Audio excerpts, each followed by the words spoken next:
Welcome to a new season where the Datsun's going to get an inspection, a new heart, and a new name. Oh yeah, and there's going to be a few new tools. The first and most important thing is getting this thing inspected. I'm just going to take it for a test drive, make sure everything's still good as it was before, and it'll be going in tomorrow. Bam! Inspected, first try. So it's getting kind of cool outside, and deer are starting to run around, and I'm noticing a lot more cops, I think, looking on the nice days for people taking joyrides. And it's really just not worth driving the Datsun as much anymore. And what I'm going to do is take it for one more drive, go get ingredients for chili, make chili, and get the car ready to take apart.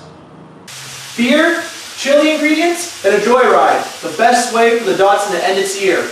The plan is to get everything out of this engine bay and get it ready to remove all of the rust. Just get rid of everything. Starting to realize the commitment of removing a perfectly good running engine from a perfectly fine car. I've worked on it for about 2 hours, and it's actually pretty easy to do. I just unbolt the exhaust, the engine mounts, the transmission mount, and the cylinder, and it should be ready to get out.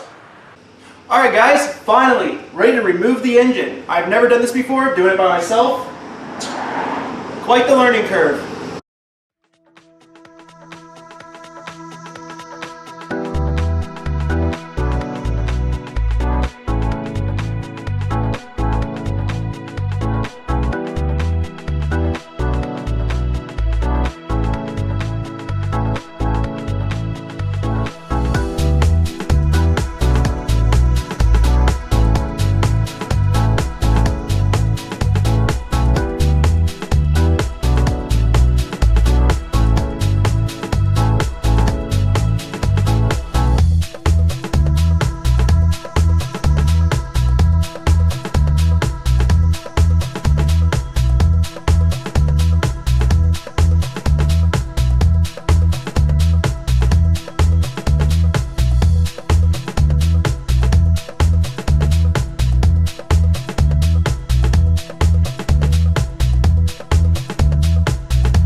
Well, that's it. So I'm going to end the video here. There is a lot of little things to take out of this engine bay, and inside I'm probably going to take the dash back out, all the wiring and everything. Everything had anti-seize on it that I had off originally, so it should be pretty easy to take apart. And we'll get ready to repair the rust.